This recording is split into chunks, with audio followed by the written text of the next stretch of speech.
The condition that I had was called hypertrophic cardiomyopathy, which is a swelling of the wall between the two ventricles of the heart. And mine got to the point where I was having trouble walking and otherwise functioning. So they literally took my heart out and put in a mechanical heart, which I'm now using, and which is powered by an external driver, which you may hear in the background here. My name is Michael Stahl. I'm the Deputy Assistant Administrator in the Office of International and Tribal Affairs.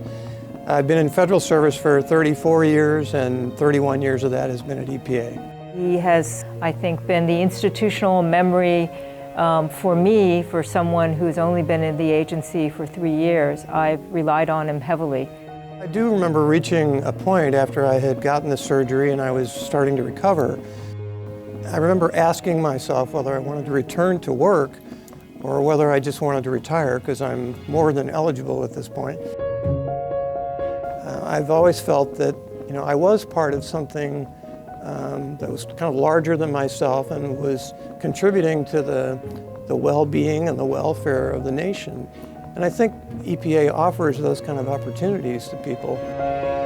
In my part of the organization, we are responsible for working with all kinds of governments around the world on environmental matters, as well as working with tribal governments here in the United States.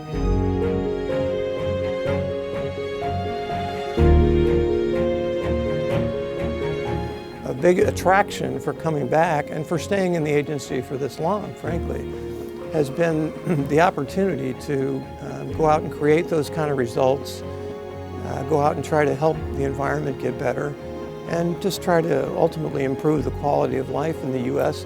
and now in some other nations as well, where I've been working over the years.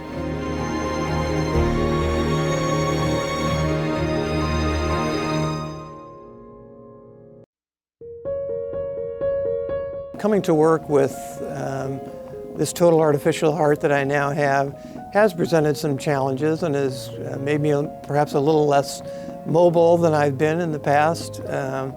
Plus, given the noise that my driver makes, I can't sneak up on people anymore.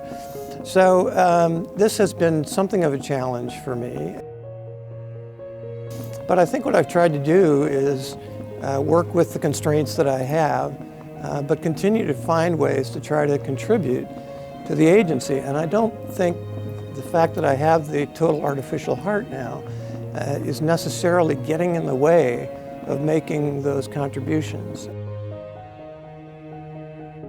What I think it is doing is making me kind of appreciate the opportunity to keep working on some very important stuff and to keep working, I think, with some very talented people in my office and elsewhere around the agency.